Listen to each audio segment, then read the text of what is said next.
Natacha Polony, vous nous avez rejoint. Pas de revue de presse stricto sensu, mais quand même un papier dans Marianne qui a attiré votre attention aujourd'hui, tout particulièrement. Oui, parce que la presse, elle, est restée sur Molenbeek ce matin. On parle de la Belgique, mais dans le numéro spécial de Marianne, que visiblement d'ailleurs Claude Bartolone, qui était invité ici, n'a pas lu, eh bien, il y a un témoignage édifiant d'un universitaire algérien qui est installé à Saint-Denis depuis 1994, où il a fui le fils.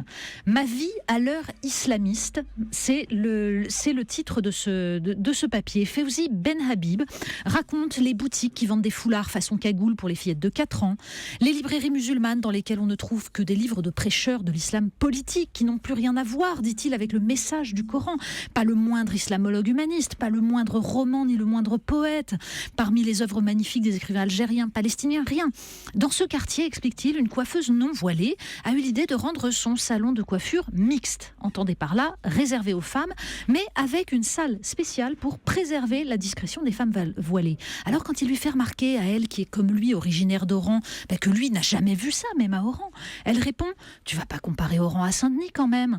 Des femmes qui prennent un verre en terrasse entre copines, c'est naturel là-bas, alors qu'ici ça nous surprendrait. » Il évoque aussi l'IUT de Saint-Denis et son directeur menacé, harcelé, parce qu'il s'est opposé à une association qui organise des prières et qui fait du prosélytisme dans les murs de la fac. Et puis, au centre du quartier, eh bien, il y a le centre Tawhid. Ses cours d'arabe conditionnés par un enseignement des sciences islamiques, ses conférences de Tariq Ramadan, son imam qui, après Charlie Hebdo, a appelé à boycotter la marche du 11 janvier sous prétexte qu'en France, rien n'est fait pour marquer la solidarité avec la Palestine.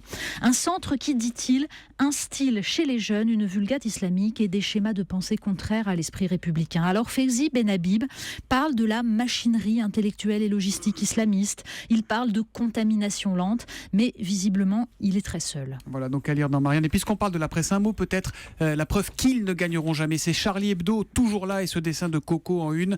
Un jeune homme, une coupe à la main, son corps est criblé de balles, mais c'est du champagne qui en sort. Ils ont les armes, on les emmerde, on a le champagne. Malgré les larmes, le crayon toujours plus fort que les kalachnikovs.